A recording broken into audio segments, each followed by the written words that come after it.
Please confirm. Clear or not, right?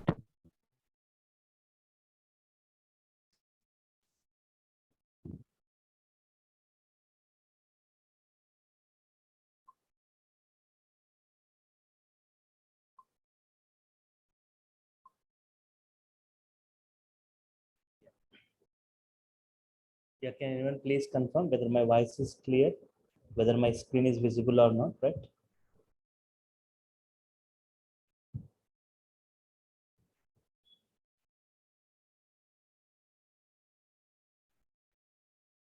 Yeah, it's visible and we can hear you. Okay, fine. So in the last session, just I was discussing about what is big data and why Hadoop, right? So drawbacks with databases, very limited storage. They can handle only structured, but they cannot handle unstructured or semi-structured data. Hadoop is providing two services, storage and for processing, right? Hadoop is meant for batch processing. It's not for online processing. Online processing means user interactive applications. Batch applications, user non-interactive applications, right? Here user is nowhere required. Here user gives the input, right? In case of online applications, user gives the input. In batch application, user is nowhere required, right? Hadoop cluster means group of CPUs containing a network called as a cluster. There are two types of node, master and slave node. In Hadoop terminology, we say as name node or data node.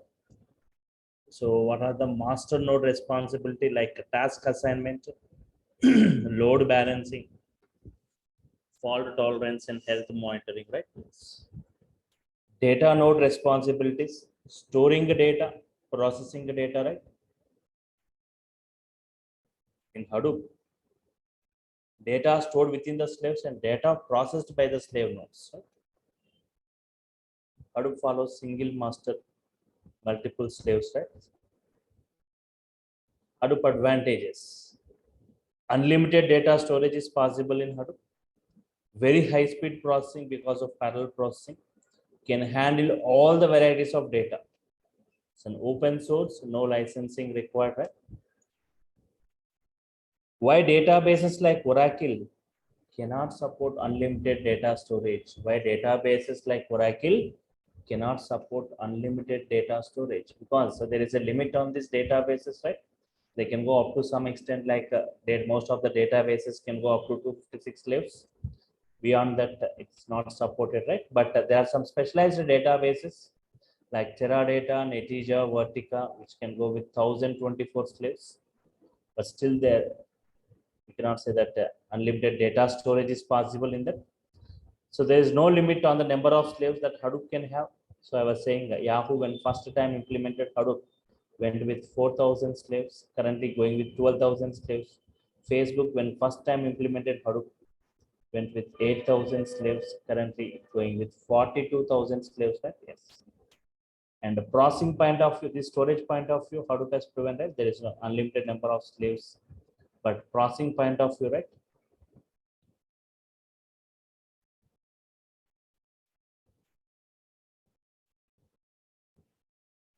Very high speed processing.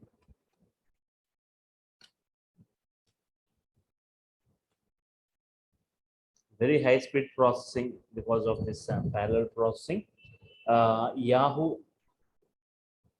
has taken a table of 100 TB, right? It has taken a table of 100 TB consisting of 1024 columns, right?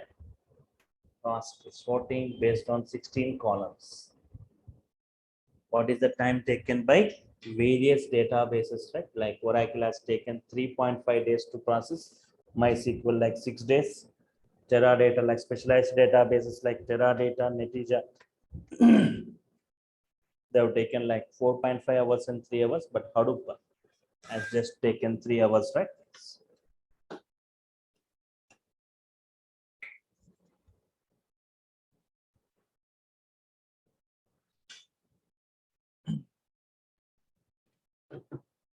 Yes. Hadoop ecosystem components, right? What are the components we'll be discussing as part of this course? As I was just briefing you, right? The Hadoop and Spark both combined together. Like we have got some components for storage and some components for processing. Okay. HDFS. Hadoop doesn't use any database for storing its data, despite of many drawbacks with the databases. It's going with a special kind of file system called Hadoop distributed file system. And for processing, we have got components like map, reduce, peak, hive, right?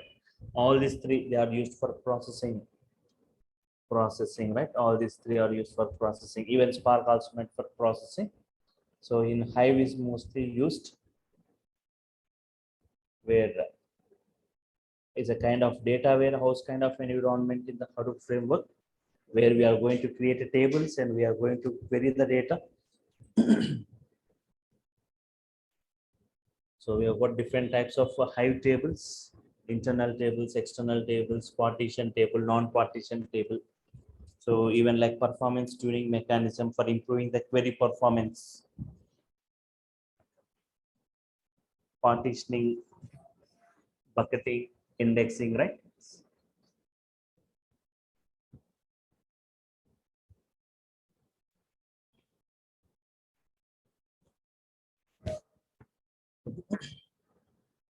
One second.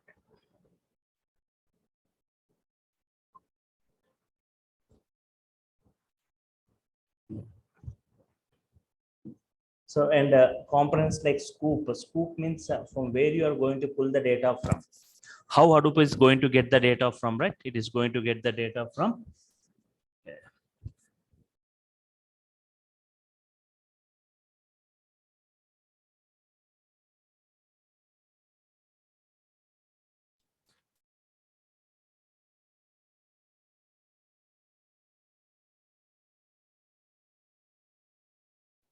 Okay. Scoop is for SQL and Hadoop, right? SQL and Hadoop means you are going to, Hadoop doesn't have any data, right? We are going to, from where you are going to get the data from means you are going to pull the data from different branches, from different databases. For example, if you have got branches in multiple cities, you are going to pull the data from all the branches to a single place, right? Using scoop, SQOOP. The first two characters of SQL plus last three characters, right? SQOOP, right? Yes.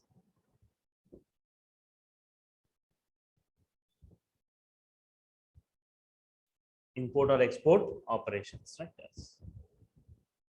Importing data from databases to Hadoop and exporting data from Hadoop to databases. Yarn, yet another resource negotiator.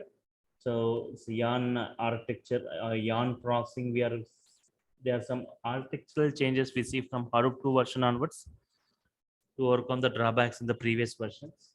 And NoSQL databases like NoSQL Hbase, right? NoSQL is a NoSQL database which has got schema-less behavior, random access. So many NoSQL databases. Today NoSQL has got a great boom, right? Like many NoSQL databases, key value store, columnar store, graph store, document store, right? And we have got many like the React, Cassandra, MongoDB, Hbase, CouchDB, React, Peanut, Neo4j. In this way, we have got many NoSQL databases. The most famous NoSQL database means which is for Hadoop environment, right? Hbase. And Fluent Kafka for streaming data, right? For streaming, for advanced streaming and messaging, right? So we have got Kafka. Kafka is mostly used. Data which keeps on generating, data which keeps on incrementing, right? Such kind of data we call it as streaming data. For example, to give example on this streaming data and technologies, right? See, observe. If you have downloaded a file from internet, right? Assume a movie file, f1.mp4, right? Morning, if you see, morning, the size of the file, 2 GB. Afternoon, 2 GB. Evening, like 2 GB, right? So it is fixed, the size is fixed, right? But if you take a file,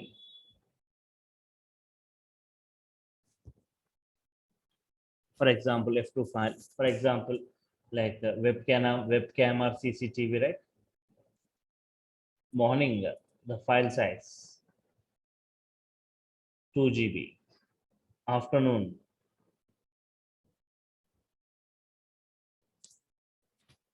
5 GB. Evening, 10 GB. This way, next day, like 15, 20. In this way, the data which keeps on incrementing, the data which keeps on generating, the data which keeps on incrementing, right? Such kind of data we call as streaming data, right?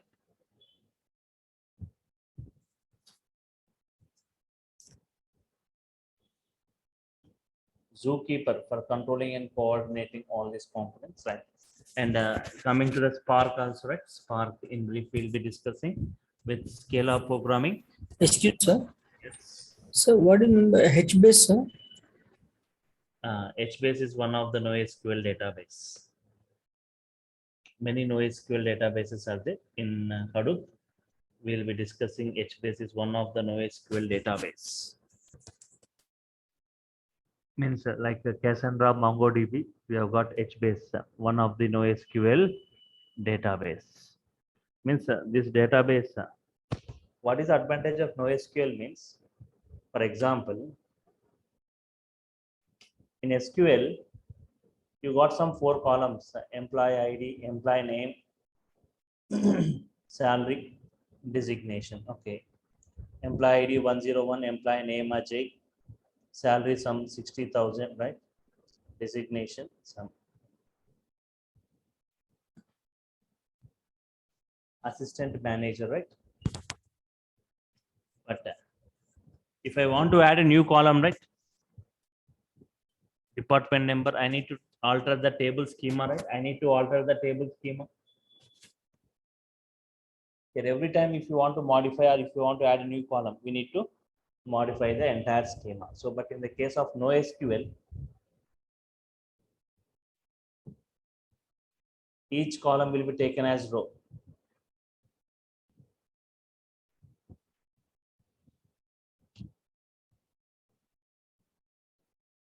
Columns are taken as rows, rows are taken as columns, right? Here in this NoSQL, column-oriented database. Spark code, SQL, Spark streaming. This is what we are going to discuss. Now, how exactly data storage and data processing happening, right?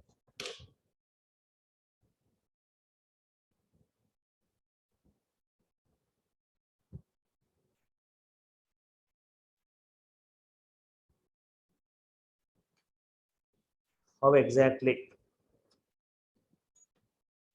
data stored and processed? Data stored and processed.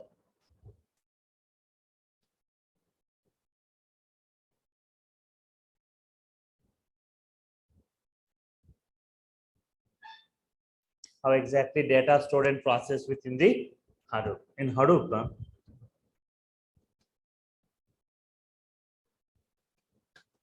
data is stored in the form of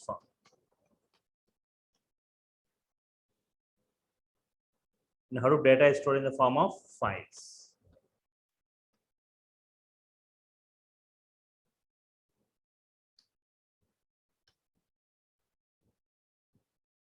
Each file is again subdivided.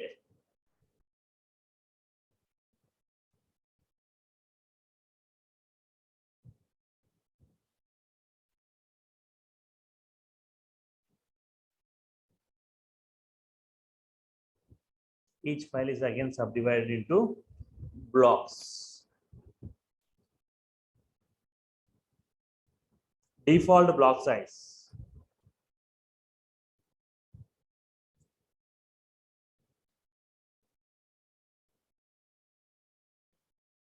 Default block size. In the previous versions, it was in the older versions, it was like 64 MB, right? Default one block size.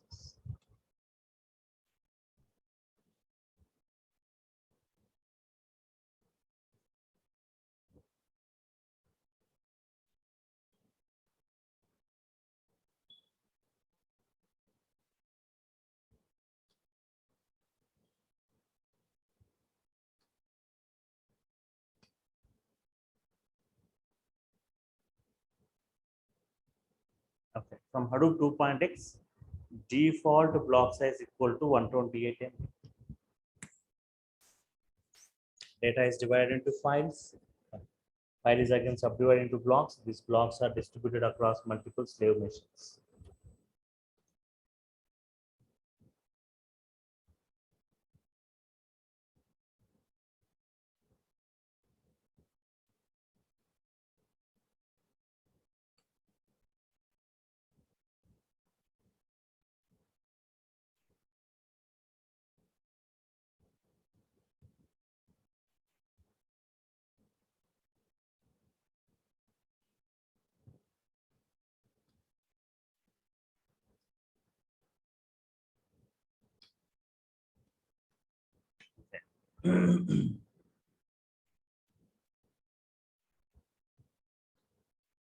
So these blocks, each file is subdivided into blocks.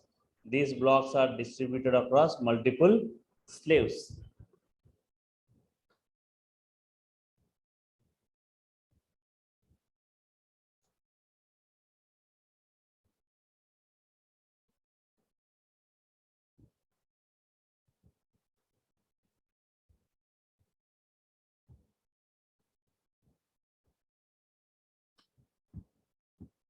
Distributed across multiple slaves and are processed parallelly.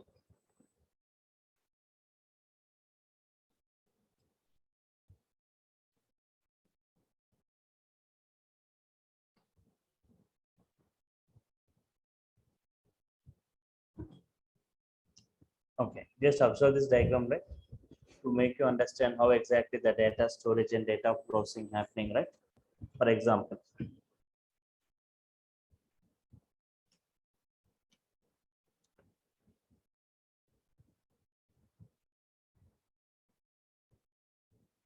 f1.txt.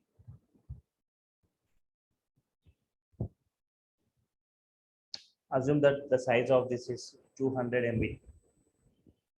The file size of this 200 MB. Into how many blocks it is divided? Number of blocks equal to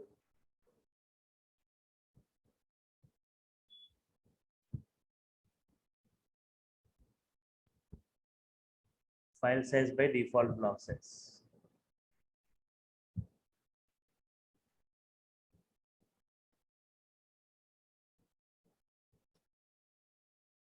File size by default block size, right?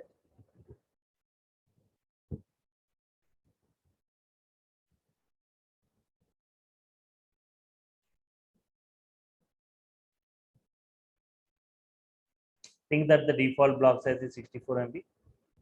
200 by 64. How much? 64, 64, 64. 5 blocks, right?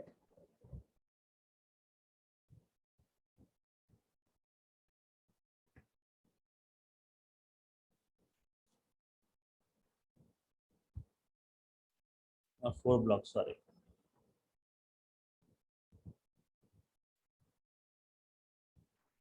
4 blocks.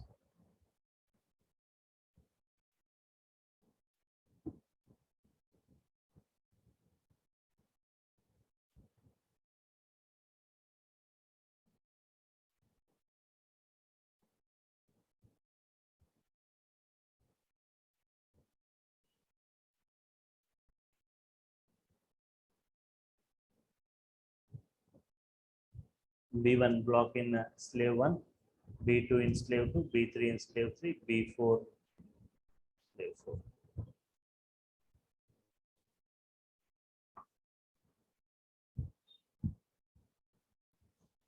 B1, B2, B3, B4, right? In B4,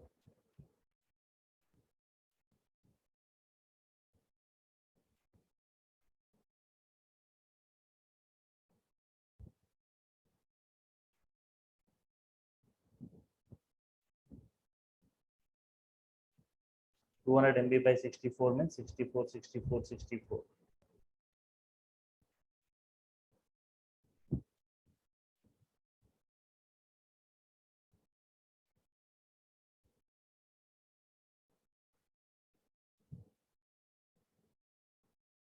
$56 MB is free right here.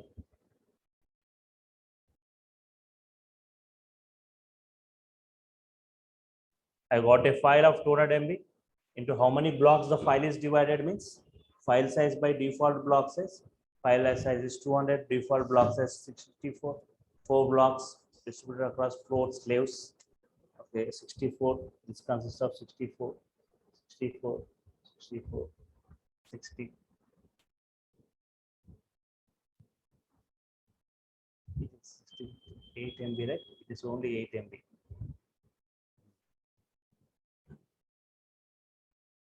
I got one more file, f2.txt, f2.txt. It is like telecom records.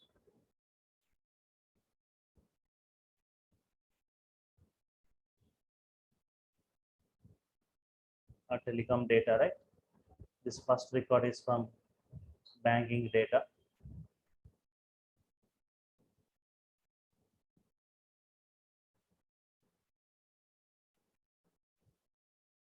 Into how many blocks?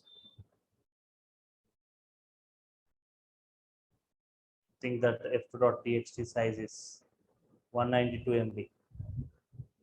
Number of blocks means 192 by 64.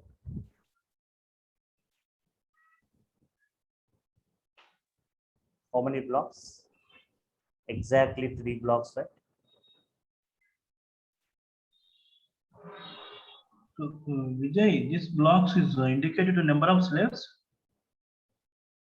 Individual of no, 1 second. I'll come to that. Here you have got more. Why we can't use single slave in 4 blocks? See here, 4 blocks are there, right? Yeah, 4 blocks. Why we can't use this 4 blocks in single slave?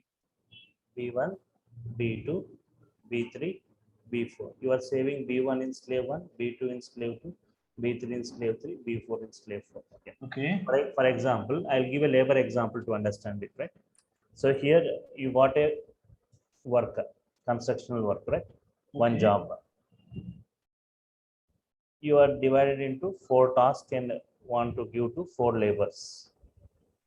Labor 1, labor 2, labor 3, labor 4. Okay. Whenever you are dividing into tasks, right? Okay.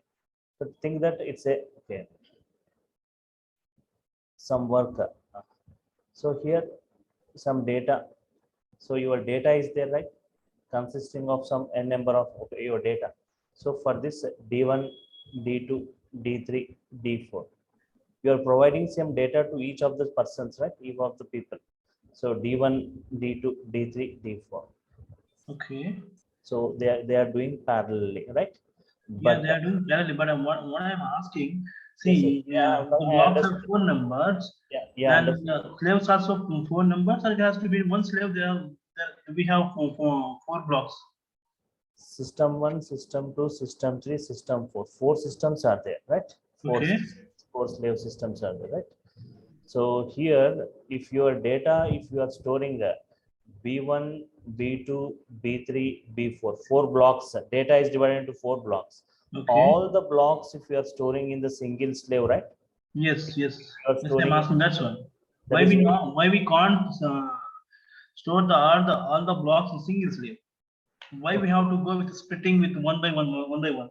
you are giving all the 4 tasks to a single person, right? Then even though you have got 4 persons, you are giving a task to only single person. The 4 We blocks, can't achieve a parallelism if we do that. 4 blocks you are storing in a single slave means B1 block execute. B1 block has got some 1 lakh records. B2 has got 1 lakh records, 1 lakh records, 1 lakh records. Okay. Executing this 1 lakh records is T1 task, this T2 task, T3 and T4. Who should do all these 4 tasks? System 1 only, right? Because Yes. this data is not available in S2, S3 or S4, right? Yes. So in that case, T1 task takes 1 hour. This takes 1 hour, 1 hour, 1 hour. Totally how many hours? 4 hours. 4 hours, right? But if I store B1 in S1, B2 in S2, B3 in S3, B4 in S4. So T1 task will be done by S1, T2 by S2, T3 by S3, T4 by S4. So within 1 hour, the total task, total job is going to get completed, right? Parallelly. So Come 1 hour parallelly. if your entire data is stored in a single slave, then that slave only need to execute the task. So I have to consider the number of blocks is equal to number of slaves. Number of blocks equal to not like that. You cannot give. But how I can know either how many slaves I require? So okay, 1 second. For example, 1 GB. Yeah, we'll consider 1 GB data I have. I have One- split into number of slaves. Yeah, understood your query. F1.txt 1 GB. For example, 64, 64, 64, 64 means, for example, think that you have got some 15 blocks. Okay. Assume 15 blocks are there. Okay. But how many slaves are there? How many systems are there? That's I'm asking how many slaves I have to consider. Either I have to go with 15 number of slaves or more than 15 number of slaves. N node cluster. N node cluster means, for example, it is 40 node cluster. Or for example, think that only 5 slaves are there. A very small cluster. I got a very small cluster, a very small. Okay. I got one master, 1, 2, 3, 4 only. Assume. Okay. 4 plus 1. 4 plus 1, right? Totally 5. One master and 4 slaves. Yeah, one master and 4 slaves means first totally 5. Okay. So here what happens? This master will allocate the data to slaves. 15 blocks are going to get distributed across these 4 slaves. For example, 4, 4, 4, 12. 3. Means 3. it is storing 4 blocks. It is storing 4 blocks. It is storing 4 blocks. It is Yeah. storing 3 blocks. 3 blocks. Means 4 blocks means here it should do 4 tasks. It should do Okay. 4 tasks. It should do 4 tasks. It should do Okay. 4 tasks. You can perform 3 tasks. Means observe here, if we are giving 15 tasks to 4 persons, Yeah. means here 4 persons. But Okay. if we are giving 15 tasks to 15 persons, each task taking 1 hour, within 1 hour it completes, right? Exactly. But here if you are giving 15 tasks to 4 persons, means Okay. you are giving 4 tasks to first person, 4 tasks to second, 4 tasks to 3 tasks to this one. What is Okay. the time? What is the total minimum? What is the minimum time required to execute all this? Yes, sir. And we'll consider 3 hours for the 4 blocks. 4 hours, right? Okay. We can consider 4 hours for the single block. No. Single slave. For executing all these tasks, 15 tasks, which is distributed to the 4 slaves. Yes. What is the time taken to complete all these 15 tasks? If I split it into 15 slaves, it will take it 1 hour. So here If I also split it 4 parallel blocks, it will take 4 hours. 4 hours it takes totally, right? But I'm asking that how I can know how many slaves I can require. How many slaves required, not Depend dependent. upon my file data, file size. For example, you will maintain a cluster with some number of slaves, right? Not based on your slave. If you have got more slaves, each block will be stored in one slave. If you have got 20 blocks, 20 slaves available, each block stored in one slave, okay, full parallelism you will get. Okay. But 20 blocks are there, only 10 slaves are there. You have got only 10 systems. Then in each system, two blocks are stored. If you got only 5, in each system, four blocks are stored. Means if you are storing more blocks in a slave, if you are storing more blocks, means your speed is going to decrease. And one more question, Vijay. This number of slaves, it is considered by the big data developer, or it is considered by the admin? See, one thing, blocks in the sense, you will be getting hundreds of blocks. If you are taking some 2 GB file, means how many blocks you will be getting? Many blocks you will be getting. Yeah. So for those many blocks, those many slaves, you cannot arrange, right?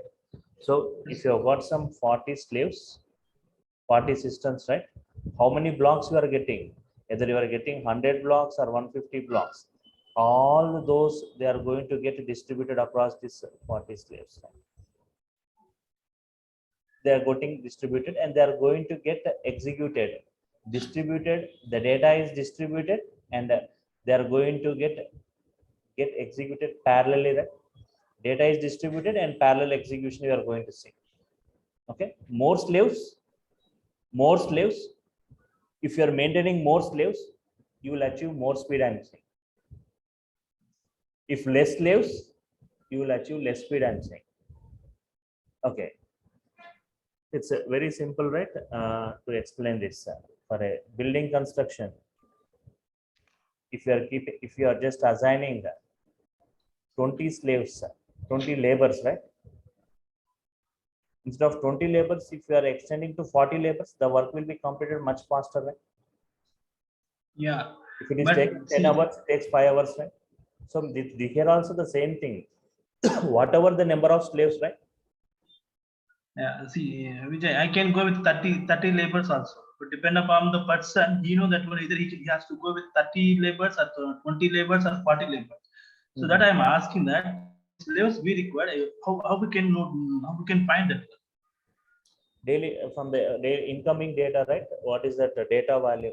Depending upon your data value, just will be asked to go with n node cluster with Okay. 40 node or 80 node or 70 node, right?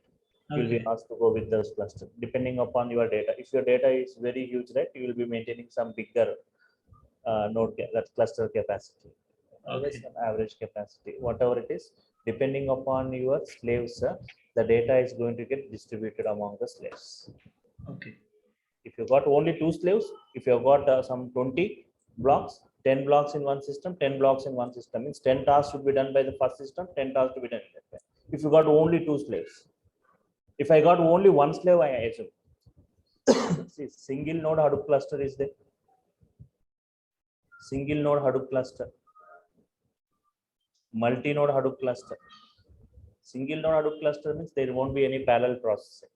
You mean Single in a single node Hadoop cluster, it will be master would be only there. Master is it only, master and slave both same. Okay. Multi-node Hadoop cluster, okay. So it all depends upon if you have got more slaves, more speed, less slaves, less speed. I'm saying. Or if only 1 slave, there is no parallel processing at all. All the tasks should be done by a single system, right? Understood? Any other query, right? Yes. No, Yes. Vijay. Yeah, Vijay. So if that is the case, there are multiple clusters, right? So the data will be distributed across multiple clusters or single cluster. It If will it is a be multi-cluster engine. single cluster. I'm saying multi-node or multi-node Hadoop. Now I'm not saying multiple cluster, right? So here, 1 second.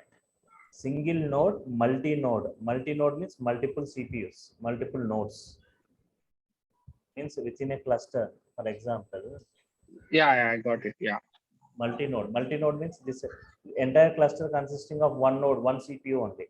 But this entire cluster consisting of multiple nodes, multiple CPUs, right? It can be 30 or 40 or 50, 70 in the entire cluster, right? No, my question is, so for example, the data has to be distributed to only one cluster, or it can be span across multiple clusters, I'm asking. No, The no. nodes I understood. Yeah. It will be only 1 cluster, right? Okay. Why? Because the master node should have that command and all that slaves, right? Okay. So you mean within the cluster, the one master will have to manage all the slaves. So Yeah. okay, I understood. Yeah. Master slave architecture, right? Hadoop follows master slave architecture. Hadoop doesn't follow client server architecture. Hadoop doesn't follow client server. It is master slave, not request response architecture. It's not for online processing. It's for okay, batch processing, single master and multiple slave architecture, right? Yes.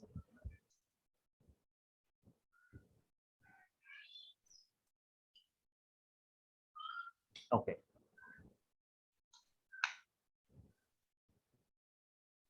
See here, I got one query.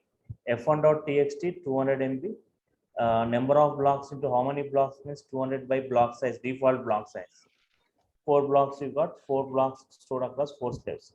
Here 200 MB means 64, 64, 64. Last one is 8 MB only, right? In B4 block, only 8 MB of data is stored. Remaining 56 MB free, right? 56 MB is free. Whenever I come to this another file f2.txt telecom data, 192 by 64, 3 blocks, B5, B6, B7. B5 64 MB, B6 64 MB, B7 64 MB, right? So here, okay. Here 56 MB is free in B4, right?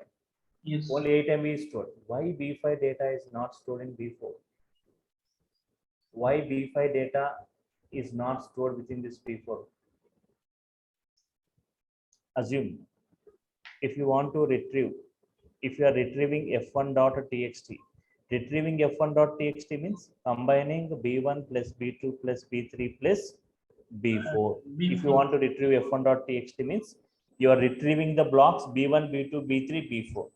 Assume if B5 stored in B4, assume if B5 stored in B4, then here 64 MB, here 64 MB, here 64 MB, here 8 plus 56 MB of B5 data. Totally, what is the size you are getting? 256 MB, right? It's more than file size. So here our file size is 200 MB only, right? Yeah, yeah. Banking data consisting of only 200 MB means 56 MB of telecom data you are going to see, right? In banking, whenever I am retrieving this banking data, you are getting some other data, some other file data you are getting, right? Which is wrong computation, right? The retrieving f1.txt 200 MB only I should be retrieved, but 256 MB got retrieved because of f2 file data also is retrieved as so. Every file will have dedicated number of blocks. Every file will have dedicated, f1 will have its block, f2 file 2 will have its block, and all the blocks will have equal volume except the last block.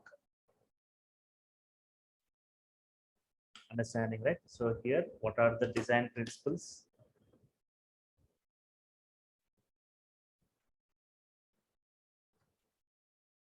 Design principles with respect to HDFS blocks.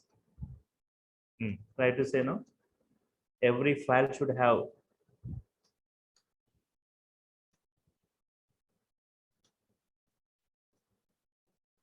dedicated number of blocks. Dedicated number of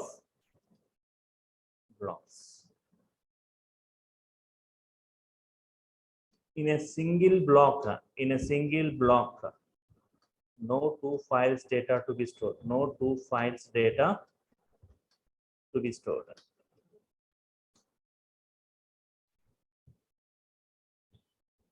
All the blocks will have equal value except the last block, right? All the blocks will have equal volume except the last block. Understanding, right? All these 3 points. Every file will have dedicated, it will have its own blocks. In a single block, no two files data to be stored. All the blocks will have equal volume except the last block. Okay. Fine. Vijay, I have one question. In real-time scenarios, right? So I think each application, it will be shared by lots of other applications, right? This master and slave, this cluster and node. So not just one application be using these resources. So suppose there's a company, right? ABC, and in that company, we there are 4 or 5 different projects. No, so we all have to share the same resources, right? The system. Hadoop will go for batch processing. It's for not for online processing, online applications. That is one. And one more, right? Hadoop is meant for storing and processing, right? It will store the data. Later, if you want to process the data, right? If you want to process the data, what is your job to process the data? For processing the data, what are the data blocks required? It is going to retrieve and only those slaves are going to get operated, right?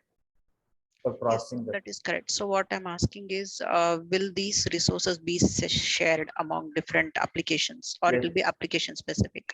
Yes, yes. Okay, So because here, it's a system, right? For storage, F1, it will be F1, shared. F1, No, for file example, will not be shared, but I'm talking about the slaves. slaves will be shared, right, for all the different applications. Yes, yes. So in that case, right, when you gave the example of file 1, file 2, and file 3, Okay, and just that is for our application. But in real-time scenarios, we'll have more than that, right? The data will be so huge, and the number of files, just alone our application be, there'll be a lot of other applications where the file size will be so huge. So how they will manage this? yeah, that's what file 1, file 2, file 3 are there, right? Even applications, right? So depending upon which one you are executing currently, which one you want to process or trigger, right? That related means file 1 stored across some 20, so like some 40 slaves. File 2 also stored in the same 40 slaves. File 3 also stored in the same 40 slaves, right? So tomorrow, like for the incoming data, you need to at least you need to increase your cluster size. Mm. So in that way, all the slaves, whatever slaves you are using, will be storing different files data, and depending upon your processing, you are processing, you are doing job, you are processing on which file data, that file slaves will be processed parallelly and executed, right? Okay. So Okay. So once that is filled with that block size, you said no other application will have access to that. Yeah. everything will be so you are going, that's what uh, horizontal scalability, right? Unlimited scalability we have got, right? For the incoming data also, we are we'll keep on adding the slaves. Mhm. So we'll be increasing the slaves. A horizontal, what is that? Unlimited scalability. Horizontally, we'll be keep on adding the slaves, right? Okay. So that's why in the case of one second. Today we are going mainly with Spark, right? So here, Spark processing, very high speed processing, right? So we will be discussing Spark today. We are seeing Spark processing. Spark processing means in-memory computation. In-memory computation. We say in-memory computation.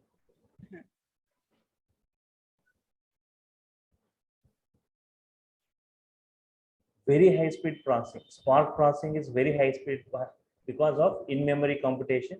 In-memory means within the RAM level storage, RAM level processing, right? RAM level storage and RAM level processing means Hadoop and Spark we are discussing, right? Up to now I discussed about Hadoop, but if you say about Spark, right? Mhm. Spark 100 times faster than Hadoop. Mhm. Spark is 100 times faster than Hadoop, I'm saying. Because data is getting stored within the RAM and data is getting processed within the RAM. Mhm. Whatever data is there, right? Data is distributed and stored across multiple RAMs of multiple slave machines and processed parallelly. So here, D1, D2, just observe this flow, D3, D4. In the case of Spark, this is your data object. Some 10 lakh records are there. 10 lakh records are there, right? This D1 is divided into multiple like partitions, P1, P2, P3. In this way, many partitions. P1 is stored in the RAM of a slave 1. P2 is stored into RAM slave 2. R3, RAM 3, slave 3. Means in the case of Spark, your data is divided into multiple partitions. Each partition is stored in one RAM of one slave. They will be processed. All this data will be processed. you will get the output. The output will be taken by the next one. Means here, for example, on this D1 data, right? I'm performing some kind of any operation, transformation or filtering, right? Filtering operation you are doing. Like I want only like particular department data only. Out of 10 lakh records, after filtering, you got 5 lakh records. The 5 lakh records, nothing but a D2. Okay. So what happens? This 5 lakh records is D2, right? Again, this D2 will be stored across multiple RAMs of multiple slaves. After storing, right? After storing in this 5 lakh records, after storing in RAMs of multiple slaves, right? This D1 data totally gets removed from the RAMs. Okay. Nowhere required, right? Only we require only for performing this, we require only 5 lakh, right? Yeah. So we have got RDD, we say, resilient distributed data sets, we say. Okay. So what happens whenever this D2 is ready, this D1 totally gets removed. Now what is there in the RAM? Only this 5 lakh records. Again from the 5 lakh, again from the particular department, only particular product data I want. Or you perform some transformations, right? Some kind of transformations were applying, right? So the output of D2 taken as input by D3. It is input to D3. Data flow, we say this is data flow language. This output of D1 is the input to D2. D2 output is input to D3, right?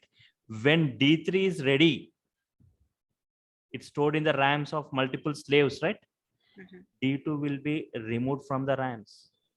Because if you are storing all D1, D2, D3, D4 at a time into the RAMs, right? They cannot be accommodated. That much RAM capacities won't be available, right?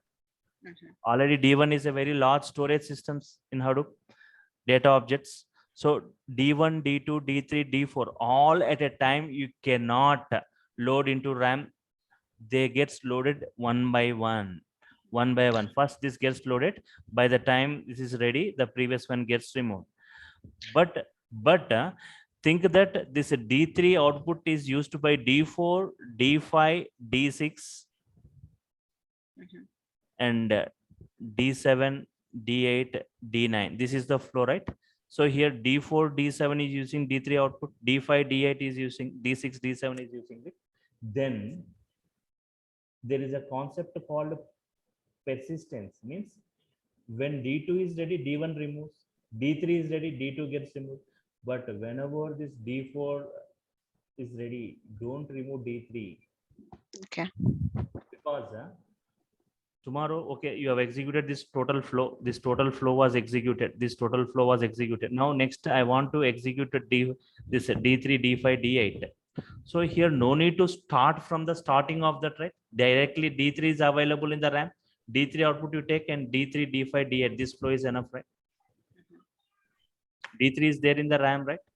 You are making this D3 to be available in the RAM because its output is used by multiple flows. Whose output is used by multiple flows? Make it available in the RAM. Okay. So that what happens tomorrow? Like if you use this flow or this flow 1, this is this flow 2 is flow 3 is this, right? How we set the flows, define the flows? So that we will be doing it, right? Okay. We will be doing programmatically, right? Okay. So here RTD R1 some data from that R2 is created. From that, in this way R50 is there. R50 output is used by R60, R70, R80. In this way the flow is bigger flow. In this way bigger flow is there. First this flow is executed. Assume this flow is executed. You got the output. You make R50 persist. Persist means make it available. Make it available in the RAM only. Whenever the next one is ready, don't remove this. So that what happens? Next time, whenever you want to execute this flow to right R70, this entire flow, no need to execute from the starting onwards. Directly from R50 onwards, you can start your execution. Means nearly 50 steps got decreased, right? Right. Yeah. Flow 3 also. Memory is also saved and processing time is also reduced. Here. Flow 3 also the same thing, right? So Yeah. this is directly you can start the execution from there. So here two things you can observe, right? First one is like all this whatever this R49 are there, everything got removed from the RAM, right? Yeah, we saved One some after time. the another, they are loaded, they are removed, they are loaded, they are removed, right? Only now R50 is available, right? Totally my 3 flows got executed.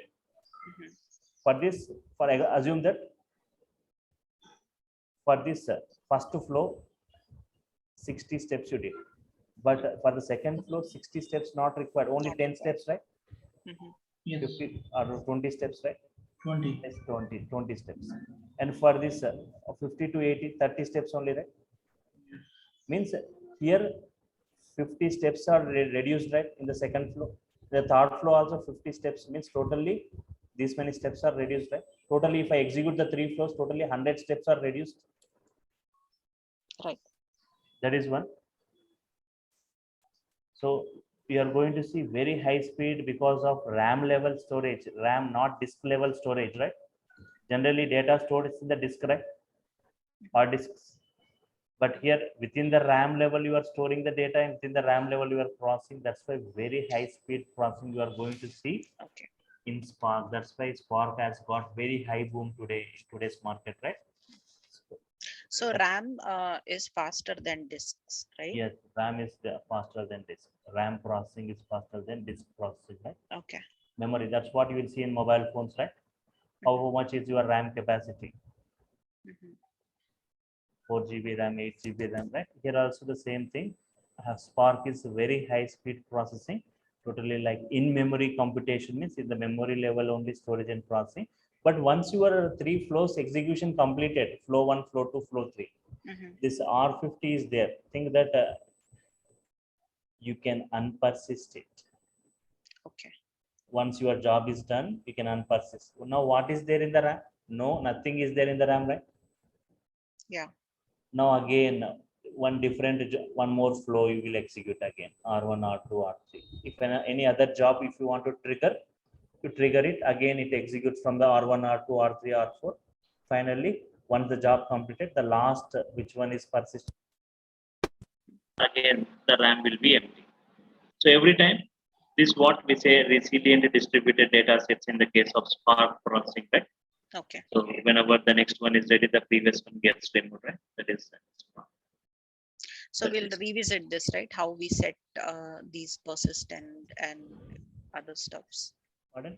So No, we'll revisit this later, right? While programming. yes, the Spark is totally, we'll be discussing the Spark execution model later.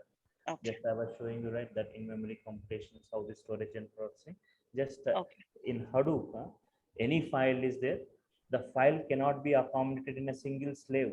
Single slave, think that a slave has got 1 TB of hard disk capacity, but your file size is like 2 TB, it cannot be accommodated. So it will be distributed across multiple blocks distributed across multiple slaves and stored and are executed parallelly, right? This what the how the processing happens in Hadoop.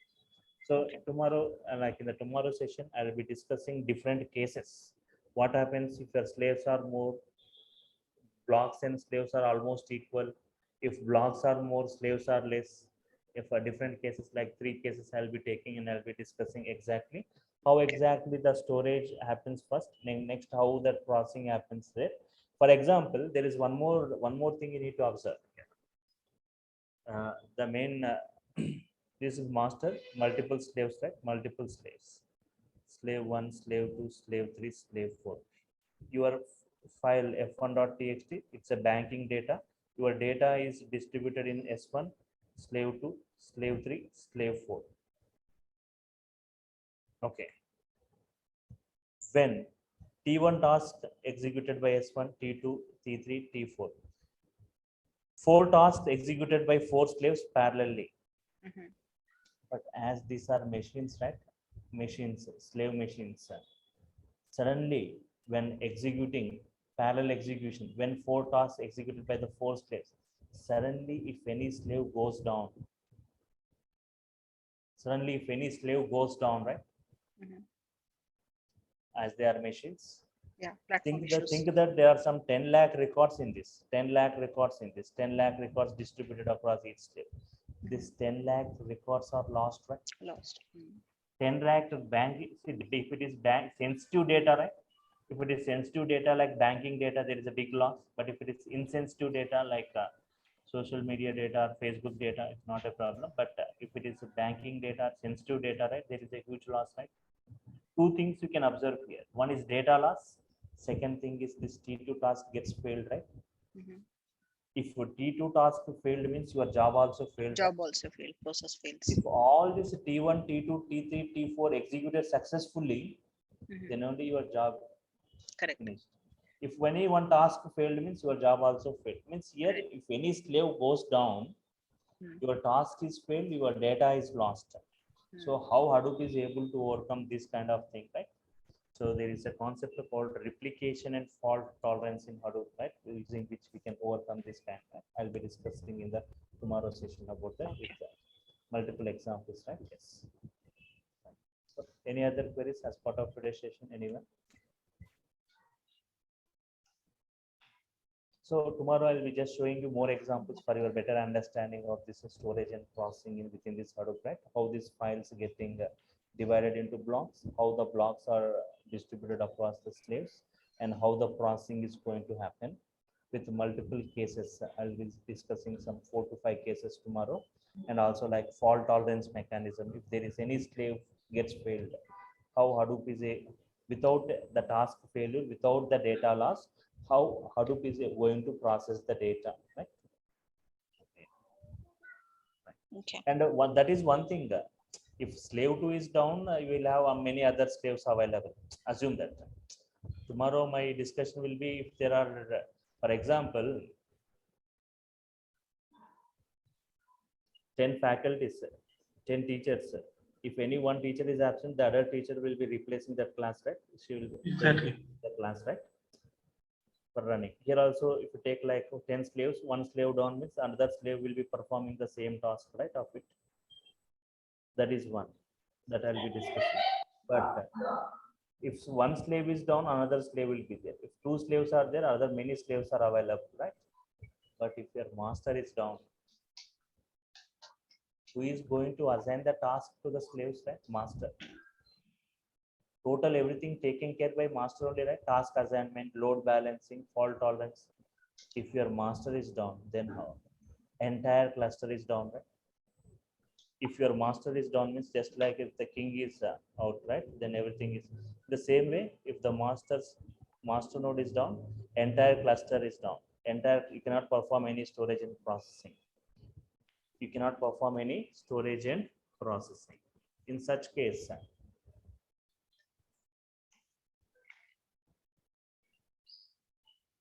in the absence of the principal, you have vice principal, right?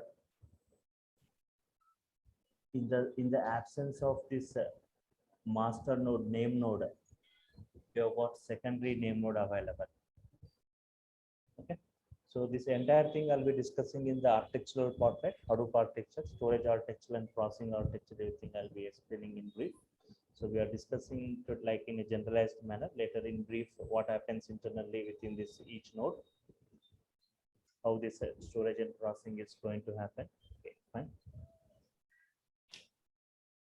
So tomorrow also you can attend the session to see more on this, that fault tolerance mechanism, replication mechanism.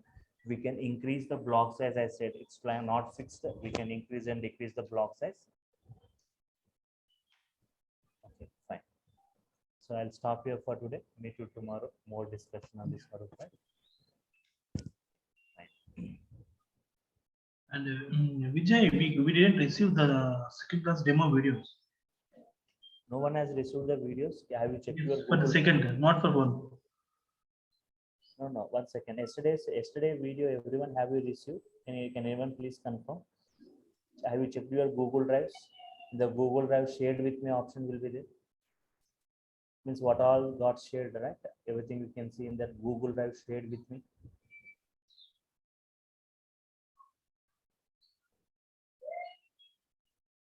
No, I think so. No, I couldn't receive anything for the second class. Second class, yesterday's class. Yeah. Videos, right? I mean, second demo. Yesterday was the second, right? Yesterday, today is the third one. Right? Okay. Can anyone please confirm, right, whether you got the video of yesterday or not in your Google Drive? Okay, not a problem. Again, I'll ask them to forward you to your Google Drive, right? So whenever you are checking your Google Drive, whenever you are entering the meeting, the mail ID that you have provided, whichever mail ID you have provided while joining this meeting, right? To that mail ID, the video will be forwarded, right? Okay. See that you are providing that mail ID. Vijay, anyway, I will check it again. Once again, I will refresh my account. Okay, fine. So even you have got that online team contact details, that yesterday we have provided the contact details of that online team. But if anyone has got problem with the video, you can just give a call to them if you are not received the video of feedback. Okay, fine. Okay. So I'm stopping here. We'll continue tomorrow more on this.